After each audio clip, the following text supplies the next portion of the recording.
Et du coup, nous, ça Allez, c'est parti, on est chez Bobbi Brown et on a commencé le maquillage d'Anne-Lise. C'est Demis, le directeur de la boutique, qui s'occupe d'elle.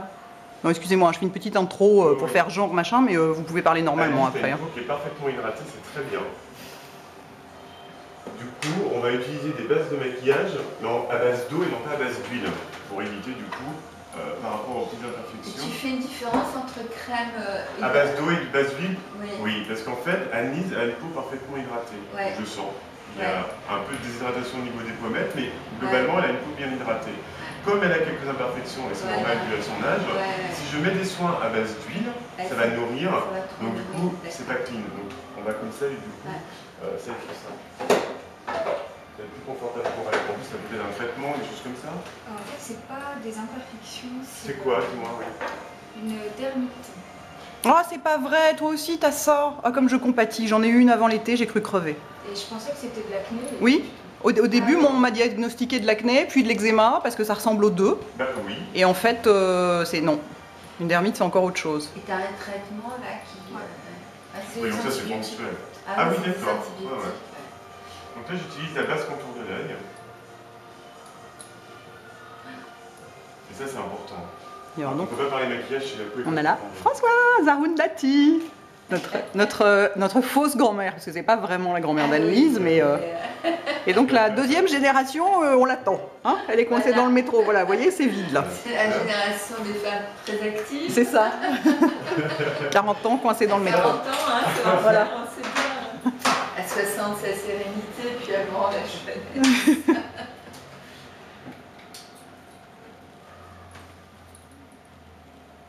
On utilise la base de maquillage. Ah oui, alors elle est un peu teintée là. Pas du tout. Hein? Ah non, on a l'impression que ça lui fait... Parce que le fait de masser sa peau, ah d'accord. ça ouais. Qu'est-ce qu'il blush crade.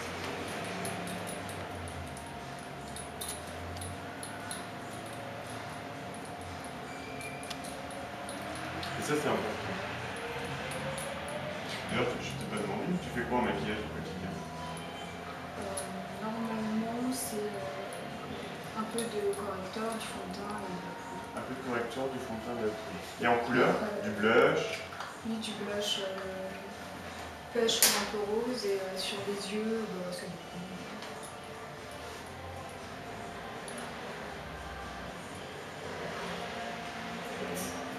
Mais tu te maquilles très bien d'ailleurs Anne-Lise, parce que tu m'avais envoyé justement pour la sélection pour cet atelier, tu m'avais envoyé des photos de toi avec et sans maquillage, et on voyait que tu savais vraiment faire quoi. C'était le teint était super. Le problème c'est qu'il y en avait un peu beaucoup. Oui, en photo ça se voit pas. C'est vrai qu'on se rend pas compte de la quantité. Ah, mon baume à lèvres préféré. Là, c'est le meilleur de la terre. J'en suis folle. Elle note à chaque fois. Ah mais j'en suis folle, j'en ai plus d'ailleurs, je vais en racheter avant de partir parce qu'il m'a duré 5 mois. Ah moi je suis une dingue du baume à lèvres, j'ai essayé tout ce qui existe sur la planète et ça c'est le meilleur de tous pour moi. Mais pour moi, hein. Pour moi, après c'est vrai que c'est très personnel, il y a des gens qui me disent genre, je sais pas quoi, le dermophile indien c'est top. Bon bah non, sur moi ça marche pas. Hein. Mais c'est vrai que celui-là, il est exceptionnel et en plus le fait qu'il soit un peu brillant pour la journée, c'est très joli parce qu'à la limite on peut se passer de rouge à lèvres. Ouais. C'est une vraie base à lèvres, donc du coup ça peut assouplir un rouge à lèvres longue tenue. Exactement. Et ça modifie même la couleur. Exactement. Moi je le mets sous les rouges à lèvres et j'adore quoi. Alors, passons aux choses sérieuses. On va déjà déterminer ta couleur de teint.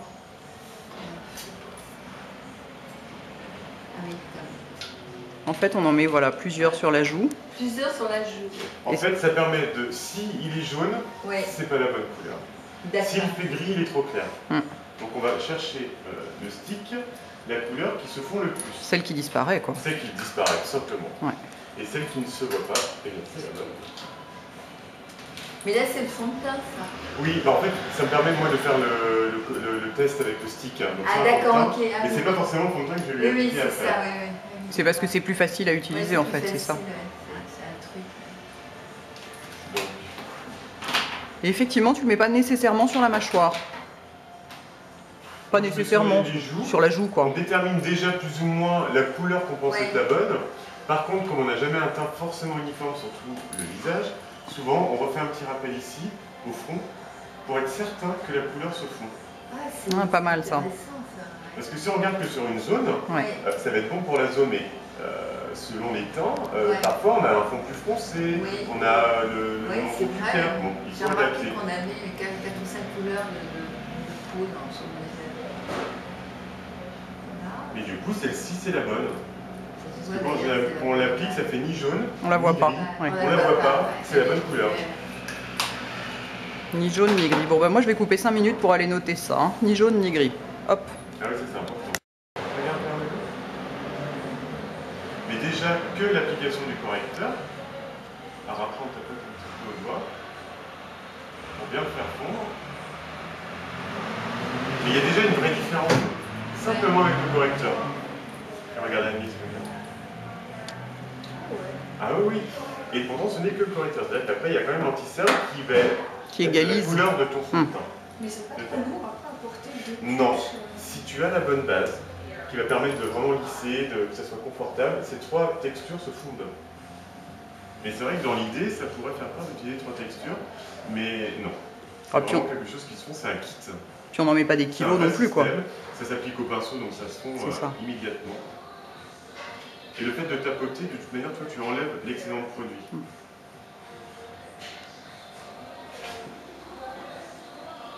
Mes lectrices vont encore se plaindre que ma vidéo donne envie de vomir, parce que dès que je bouge...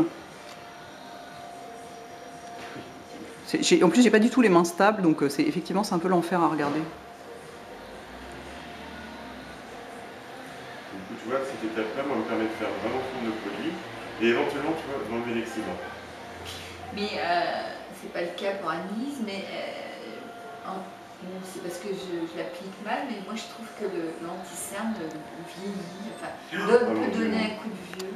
Ça peut. C'est complètement clair, ça. Bah, disons que ça dépend comment il est appliqué, quoi. Après, ça dépend de la couleur et comment il est appliqué. Ça dépend comment il est choisi et appliqué. Il y a, j'ai envie de dire, un effet qui se coule à l'anti-cerne. C'est-à-dire qu'en maquillage, on commence tout le temps par l'anti-cerne. C'est le premier geste beauté qu'on fait au studio.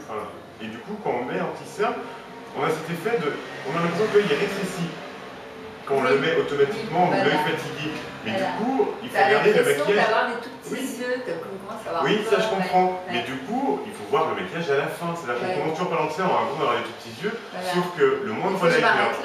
j'ai peur. Non, c'est hyper important. C'est le produit liftant par excellence.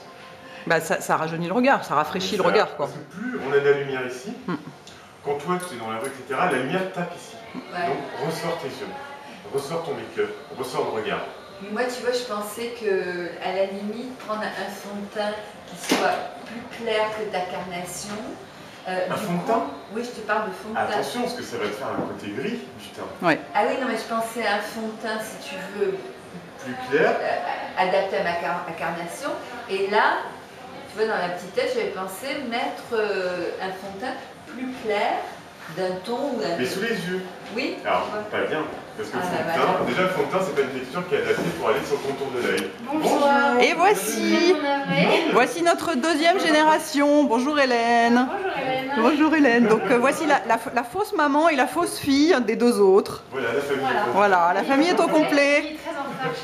Mais c'est pas grave parce qu'on a commencé à maquiller Anne-Lise, donc tout va bien. Tant mieux. Alors attends, je vais couper 2 minutes le temps d'aller faire la bise à Hélène. Clic.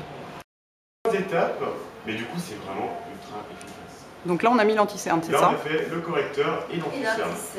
Mais tu le vois ou pas? Ah la oui, différence, ah oui, je le vois.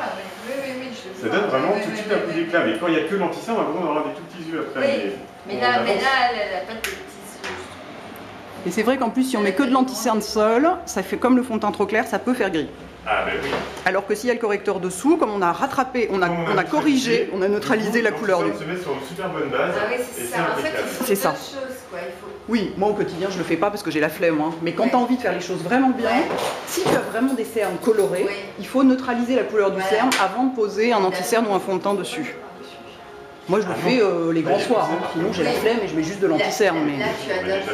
Là j'ai de l'anti-cerne. Mais moi je mets du fond de teint, en plus mon fond de teint je le mets tout autour des yeux, donc ça fait une première correction. Et je mets de l'anti-cerne par-dessus. Moi je mets l'anti-cerne d'abord. Alors chez Bobbi Brown ils mettent l'anti-cerne en premier, parce que disons qu'à chaque étape du maquillage, tu peux t'arrêter. Et donc effectivement si tu dois choisir entre mettre de l'anti-cerne et du fond de teint, enfin ça dépend des gens, tu as des gens qui n'ont pas besoin d'anti-cerne, mais c'est vrai que dans la plupart des cas, il vaut mieux choisir de mettre de l'anti-cerne, à choisir entre les deux quoi. C'est pour ça qu'il commence par ça. Et donc le fond de teint, c'est juste un petit peu du centre. Moi, je ne mets pas de crème de jour. Oh, Hélène, tu mets pas de crème de jour? Ah mais tu vas être... Là tu vas être fouettée quoi. Je me suis dit avec ma soeur dans le métro, je fais des mois, je mets même pas une crème de jour. Ah non mais là c'est pas possible. Bah dis donc, bah, tu sais que ta peau est en vachement bon état pour quelqu'un qui s'en occupe pas. Hein. C'est vrai que quand... Non, non, c'est pour ça que ça me fait rigoler. Parce que Non mais peut-être qu'on n'a pas besoin quoi en Je fait. suis pas vraiment de... T'es pas la cible du Je tout. suis pas du tout la cible. Je suis pas de 40 ans, mais à part ça... Non, c'est vrai que je suis pas fraîche. Je mets pas... Ah mais carrément.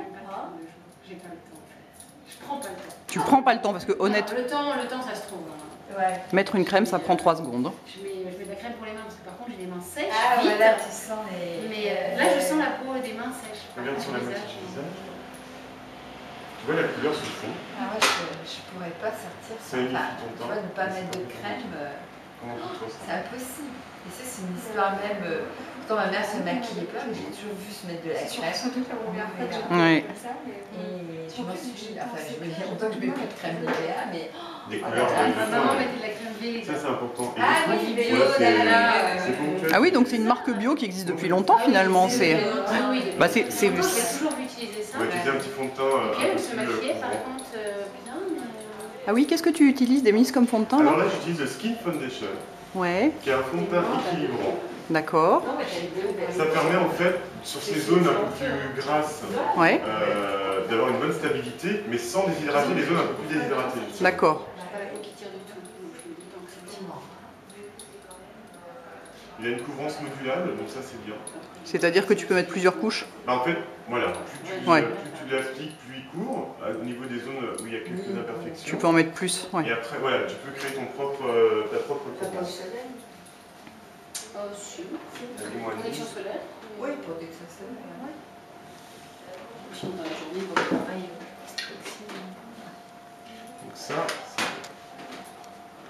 Après, ce qu'on va faire, très localement, c'est rajouter, donc là du coup ça correspond complètement à la génération 20 ans, parce qu'on dit qu'il y a des belles peaux et vous avez des belles peaux, mais parfois des imperfections. Donc il existe le touch-up plastique qu'on va mettre localement sur des imperfections.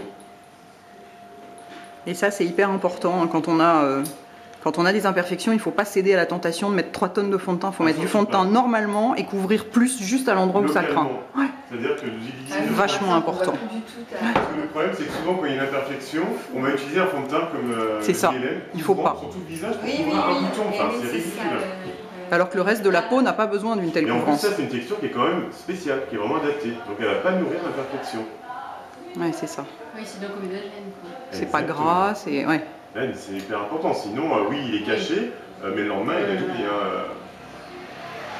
C'est bien, c'est très bien. Bah, du coup, ça suffit. Enfin, Mais ça vraiment, suffit. C'est naturel. Et non, c'est parfait ça.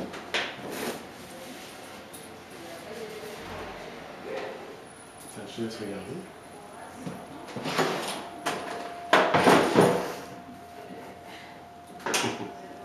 On va utiliser de la poudre, très légèrement, parce que ça c'est souvent une étape où on a tendance à être beaucoup trop généreux. Alors je sais pas si c'est le contact du pinceau, qu'on est bien, etc. Mais souvent on utilise beaucoup trop. Donc on enlève toujours l'excédent et on part du fond. Avec la racine du cheveu, c'est là où on va briller dans la journée. Le nez, le dessus de la lèvre, parce qu'on brille souvent. C'est là où on transpire en fait. Ouais, Ouais. exactement. Mais très légèrement. Moi j'appuie pas, hein. Tu dois le sentir à Lise, mais très légèrement et pas sur les pommettes. Comme on va utiliser surtout en blush, ce moment, etc. ouais, comme il fait froid et tout. À la limite en plein été, mais... Ouais. Et encore. Et encore, ouais. Parce que là ça suffit. On apporte une matité, mais sans paquet. Donc du coup, même pour l'application de la poudre, il faut éviter les gros soupettes. Ah oui, oui, oui. Là, Ah bah, c'est ça, ça en met 3 tonnes quoi. C'est terrible. Et la dernière petite chose qui reste à faire, non moins les plus importants, c'est la poudre de l'anti-cerne. Et donc c'est pas la même. C'est pas la même. Ah, ah. Elle est d'abord. Ah oui, c'est celle quand le petit machin en dessous. Ouais. Donc c'est spécifique. Parce que le temps d'avoir appliqué son fond de teint, la poudre, etc., en fonction du quotidien et de la condition de la peau, le produit, File on dans le les voit un petit peu. Donc pour que ça soit parfaitement lisse, lève les yeux vers le haut, Annelise, je retapote. Donc du coup, j'enlève l'excédent. Ça, c'est un geste ultra important. Et du coup, je vais poudrer. L'anti-cerne va être beaucoup plus naturel. Ouais, super. Et du coup, c'est lisse toute la journée. Ah oui, ça, c'est quand même très important. On est obligé de poudrer l'anti-cerne. C'est plus lisse que là. Parce que là, on voit le produit, c'est mis dans les petits détails, ce qui est normal. Donc du coup, on regarde vers le haut. Oui, parce que l'anti-cerne qui ne va pas dans les plis, des fois on essaye de vous en vendre, c'est du pipeau total, ça n'existe pas. Hein. Non, ouais. L'anti-cerne va forcément dans les plis. C'est pour ça qu'il faut le poudrer. Ce temps de, le temps de pose du fond de teint. Enlever l'excédent du produit au doigt. Mais je tapote, parce que si je lisse, on enlève le produit. Et en poudrant après, tac, tac, tac. Et en plus, ça permet de matifier, alors que si le dessous de l'œil brille, ça fait des poches, là où il n'y en a pas, etc. Donc là, c'est mat, c'est lisse, et ça va être durable toute la journée. Et du coup, il va falloir faire, en fonction, parce que là, elle a un décolleté. Donc du coup, elle est plus claire sur son décolleté que sur le visage. Donc la terre de soleil n'est pas pour le visage, elle est pour son cou. Ah, c'est ça. Ça me rassure. J'ai eu très peur en la voyant. Parce qu'en fait, là, comme elle est habillée mise aujourd'hui, il ne faudrait pas qu'il y ait une démarcation. Et comme on ne peut pas mettre cette couleur-là sur le visage, du coup, ça va vraiment l'éclaircir, on fait le raccord. C'est pour rattraper le... Oui. Ça, c'est en fonction de comment on est habillé. L'hiver, en général, on a des écharpes, des choses comme ça, mais bon. Mais du coup, c'est plus joli. Oui. C'est du détail, mais voilà, ça harmonise... Ça fait le lien entre le corps et le visage. Ça fait le lien, exactement. Donc la terre de soleil souvent est appliquée sur le visage, mais en fait, on a souvent besoin au niveau du cou.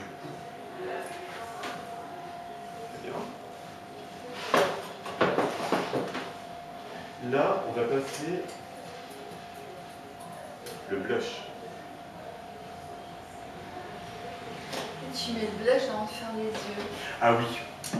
Je vais mettre le blush, les lèvres, les yeux, je les fais en dernier. Ah, tu les fais en dernier. En fait, une astuce qui est très drôle, qui est un vrai constat, si tu te maquilles le teint, ta garde-robe, joues et lèvres, l'inverse, joues et lèvres, tu en mets beaucoup moins sur les yeux. Quand tu te regardes dans le miroir, que tu as ton teint fait, les joues, les lèvres, tu te rends compte que tu n'as pas besoin de charger énormément les yeux. Si tu fais l'inverse, tu vas charger énormément les yeux, alors que tu n'en as pas vraiment besoin.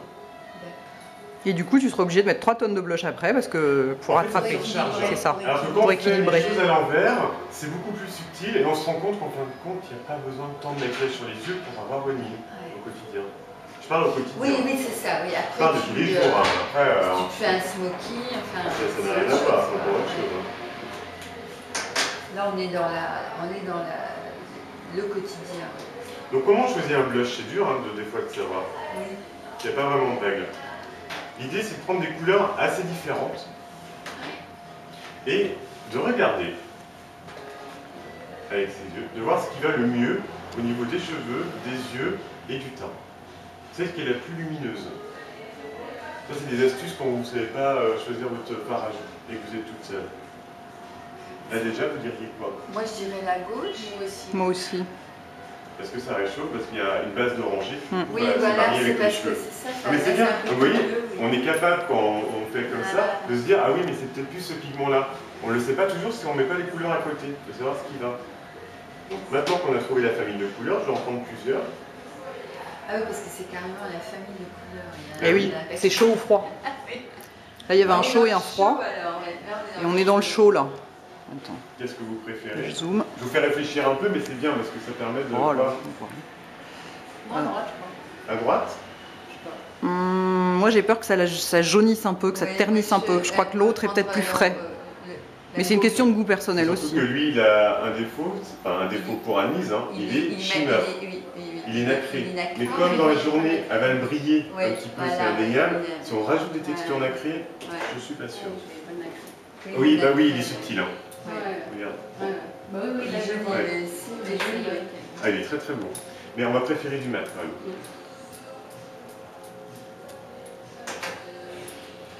Alors, Annie sourit. Comme ça, on voit la pommette. On pose le pinceau.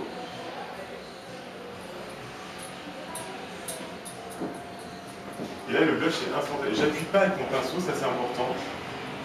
Le fait de sourire devant son miroir, on voit vraiment la pommette, donc la partie vraiment la plus orientée du visage. Il ne faut pas aller trop près du nez, sinon ça va serrer le visage. On compose vraiment sur la pommette, partie haute de la pommette. On ne va pas trop loin sur les tempes, les structures. Ah, des miss dans mes bras, merci. Enfin, un maquilleur qui met pas de blush sur la tempe. Je supporte pas ce truc. Oui, non. Je veux dire, au naturel, quand on a bonne mine, on n'a pas les tempes roses, quoi. Ah, mais alors là, c'est ça. Hélène, c'est ah, mais je supporte pas le coup du blush sur la tempe, mais ça m'énerve. Mais voilà.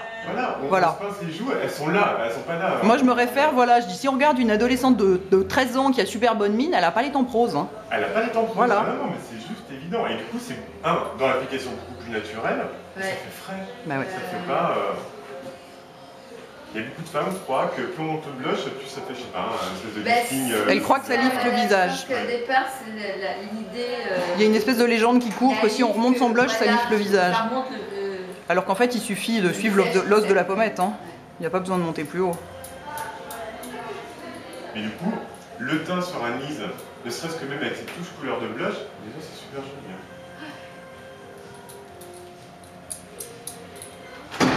Souris, on regarde bien. Ben voilà, c'est bien. Très bien. Il a une très jolie couleur ce blush. Oui. Il est frais. C'est celui-là? Oui. C'est marrant, il semble... Il fait rose comme ça. Il fait rose comme ça, hein. Mais c'est quand on le voit à côté des autres qu'on se rend compte qu'il est abricot. Très joli. Au niveau des lèvres,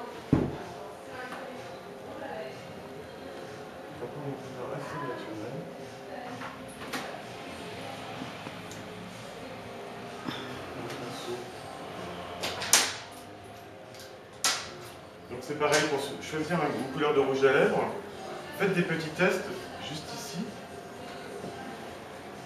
Pour voir celui-là qui est le plus naturel, qui est le plus lumineux. Donc j'en mets juste un peu ici, je vais voir avec. Je vais essayer allez, 2 ou 3 couleurs. Là on ne voit pas la différence. Mais ce qui est... Oui, mais c'est super justement. Bah oui, parce que ce qui est très dur dans un rouge à lèvres, vous regardez le bâton du rouge à lèvres, ah j'adore, machin. Et en fait du coup ça peut faire orange sur la couleur de lèvres, etc. C'est pas toujours très lumineux. Donc il faut vraiment l'essayer sur la lèvre.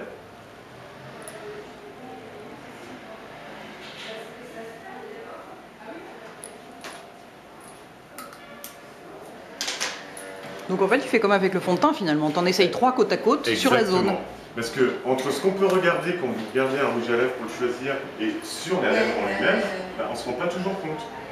Donc là, je prends quand même 3 couleurs que j'estime qui peuvent aller à Nice pour un rouge à lèvres naturel. Donc ils sont très proches, je ne sais pas si toi de loin tu le vois, mais du coup, moi celui-là le plus ici me paraît très joli.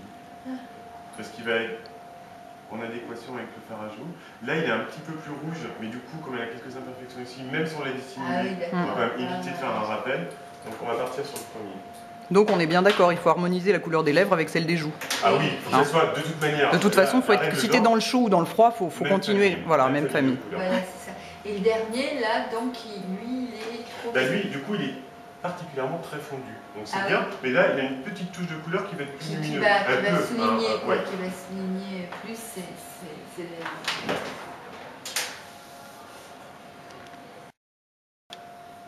donc au pinceau. Donc là, c'est une texture de crème.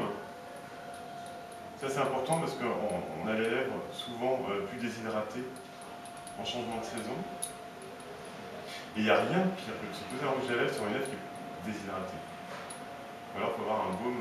D'où l'importance du fameux baume à lèvres miraculeux. Sinon, il y a non mais c'est clair, ça fait super moche quoi.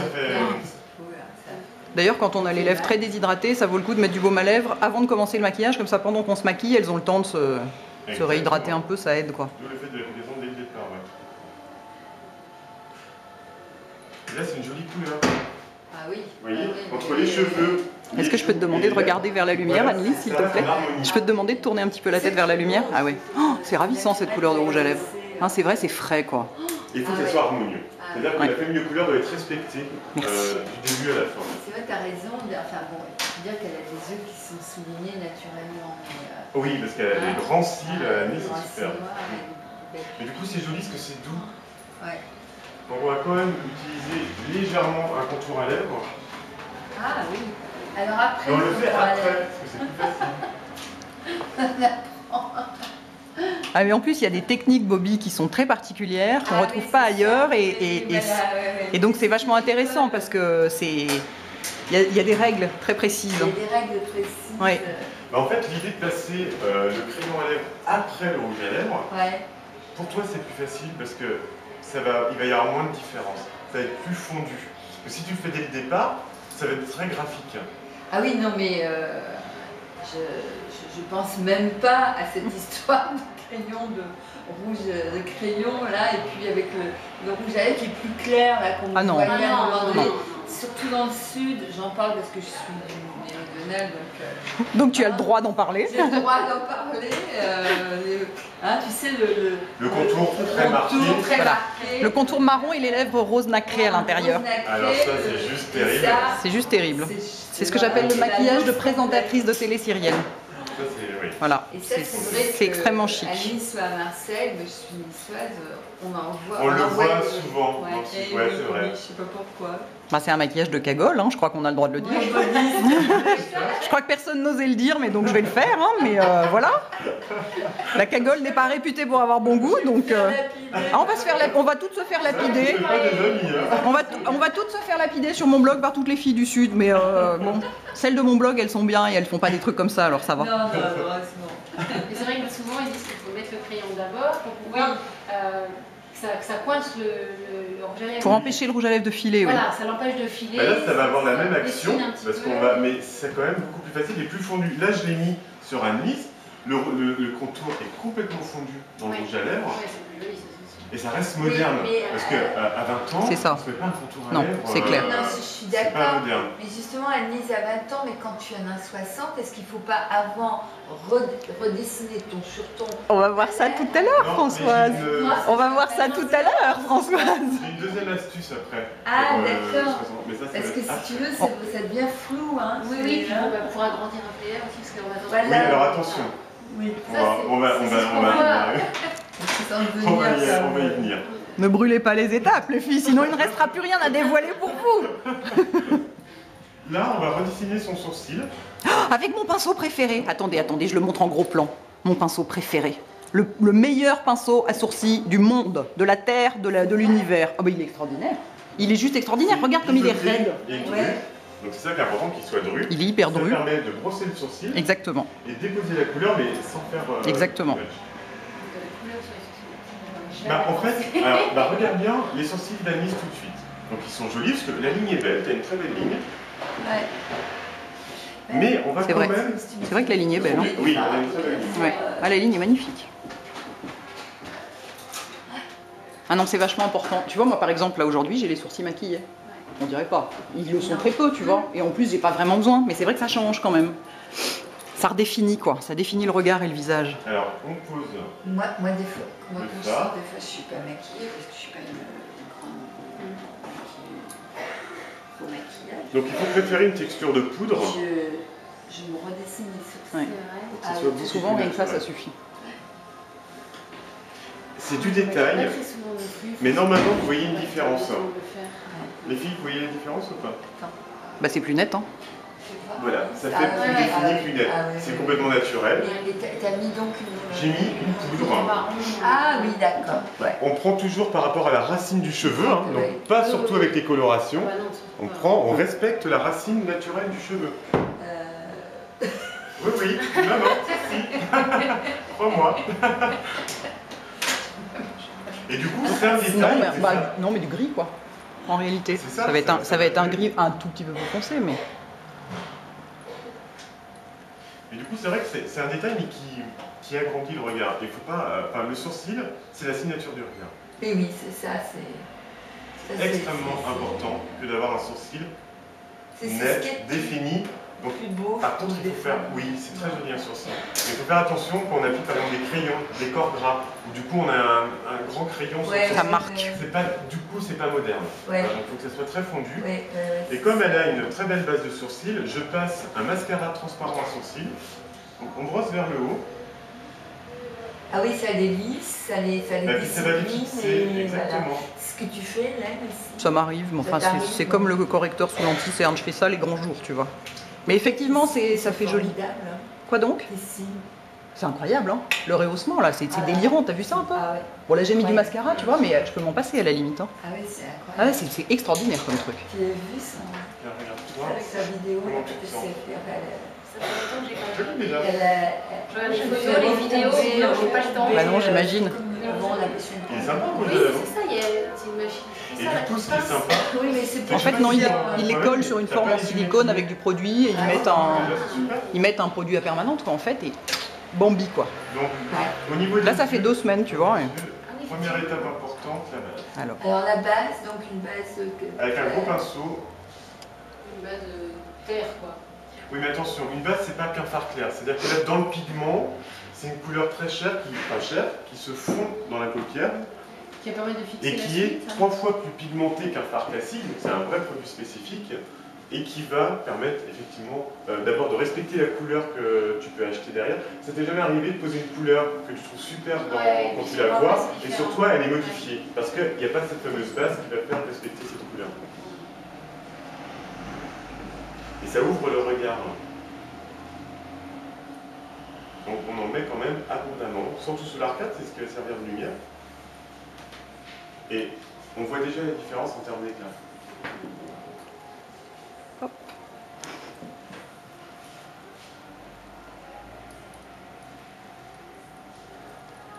Liner.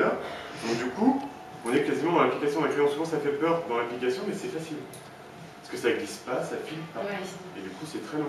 Et ton pinceau liner, il est biseauté ou c'est un petit pinceau liner? C'est un pinceau liner qui est plat. Mais il est pas ah oui, c'est comme les pinceaux japonais, d'accord. Oui. Mais du coup, c'est très facile. Tu utilises la tranche. Exactement. On part de l'extérieur. Ah, mais déjà, je partais de l'intérieur. Alors, pourquoi pas l'intérieur? C'est que tu vas en déposer plus à l'intérieur qu'à l'extérieur. Que des petits pointillés. Ouais, et l'idée, c'est effectivement que ce soit par contre, quand tu arrives à la fin, tu vas de l'intérieur à l'extérieur, mais il y a moins de produit. Et du coup, ça glisse. Alors, pour Annie, j'ai pas pris du noir. T'as pris quelle couleur? Un brun foncé. Ouais. Ça va être moins agressif, mais ça sera plus en harmonie avec l'ensemble du maquillage. Aussi oui. Il faut toujours prendre une couleur plus intense que son iris. Ah d'accord. Des yeux clairs, etc. On adapte. Du cerne, oui. Ouais. Pour l'intensifier, quoi. Oui, il faut juste l'intensifier. Mais du coup, ça donne un regard plus profond. Ouais. Mais elle a des cils tellement intenses que du coup, voilà, ça donne un regard plus profond, plus chaud.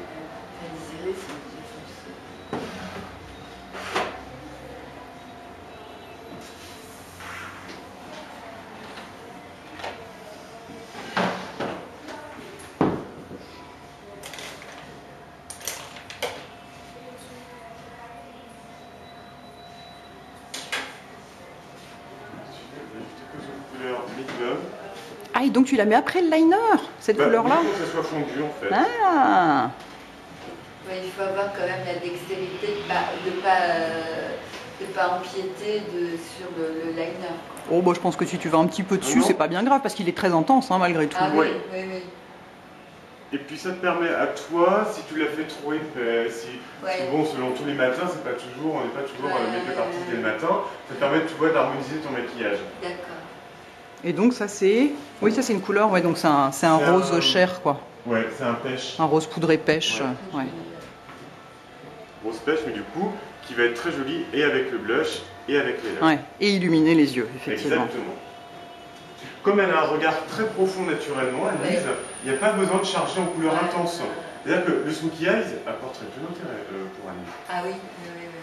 Tu fais toujours ça, c'est ça? C'est là où son univers s'effondre. Je sens le...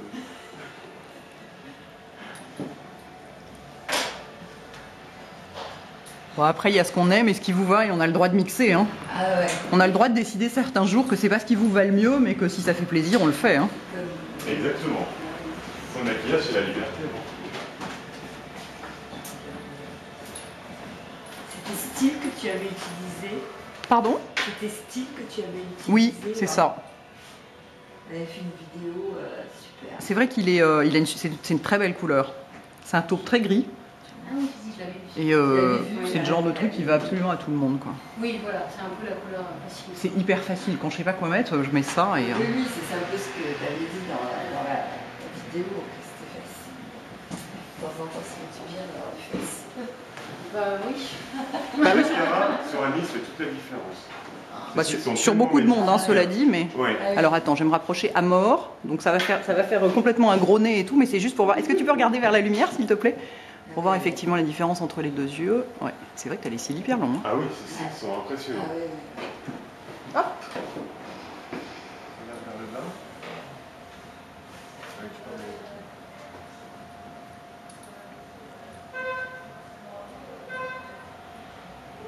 De la racine.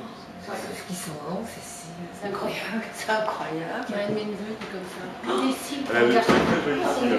Mais du coup, ça suffit. Enfin, moi je trouve que ça sert à rien, parce que ça donne une espèce de légèreté dans le make-up. Oui, la fraîcheur des 20 ans. Voilà. C'était il y a 20 ans. C'était il y a 20 ans. C'était il y a 40 ans. Moi, je pensais qu'il fallait mettre au contraire, genre du vert foncé, tout ça. Ah oui. Vu que j'avais les yeux foncés, mais... Ah oui, oui. Non. Mais là, moi je trouve que ça suffit parce que c'est très lumineux. Regardez. Bah, disons que tu peux tout à fait porter des couleurs claires du moment que tu as du sombre au ras des cils. Oui. Le tout, c'est de ne pas avoir la couleur claire qui vient jusqu'au ras des cils, parce que sinon, effectivement, ça rétrécit le regard. Mais tu peux tout à fait, à partir du moment où tu as du liner, dessous, tu peux mettre ce que tu veux. Très bien. Hein. C'est joli. Je filme notre public. Parce que c'est vrai que le problème souvent quand on a 20 ans, c'est que dans le jour on utilisait beaucoup trop de matière, trop charbonneux. Là c'est simple, en même temps c'est terriblement efficace. Oui. Non mais voilà, c'est-à-dire que là... Bah, c'est vrai que la fraîcheur, c'est quand même, c'est ce qu'il y a de plus agréable, quoi. 20 ans c'est la fraîcheur, donc pas besoin de... Oui. Après quand tu sors pour les soirées, etc., évidemment tu t'amuses, tu fais du maquillage, tu charges tes yeux, évidemment. Je sais pas maintenant, tu pourras jamais. Moi aussi, Pas faux. Et les couleurs bizarres, et les machins nacrés, les paillettes et tout ça, c'est maintenant. Hein. Ouais, ouais. Tu peux t'amuser. Oui, voilà. Bon, on a fini avec Anne-Lise? On a fini avec Anne-Lise. Merci. Très bien. Donc s'il vous plaît, faites-lui une leçon, dites-lui qu'il faut qu'elle arrête de mettre du noir parce qu'elle voit ses copines, etc. Et ça c'est hyper important. C'est-à-dire d'alléger, d'éviter les gros crayons noirs, les poudres bronzantes très foncées partout. Souvent c'est trop coloré. Et on oublie la fraîcheur. Bah, et puis on voit plus la personne, quoi. Mais on voit plus la personne. Mais le problème c'est qu'elles ont référent au lycée, donc elles sont toutes avec leurs crayons noirs. Et quand leur mère envoie leur bière, ils ne l'écoutent pas. Non, c'est sûr, on n'écoute pas sa mère. Non. En revanche, le maquilleur pro, on l'écoute. Donc, voilà, souvent les mamans viennent avec leur fille pour dire, dites-lui, au moins vous écoutez, je vais lui montrer comment faire, etc. Pour montrer ce style de maquillage plus léger. Mais même toi, tu t'en rends compte, c'est que du coup, ça te met vraiment en avant. L'idée, c'est d'être soi-même en mieux, quoi. C'est pas d'être complètement transformé. Parce que le maquillage peut mettre en avant, mais il peut aussi dévaloriser. Ça fait un peu gothique parfois. Enfin,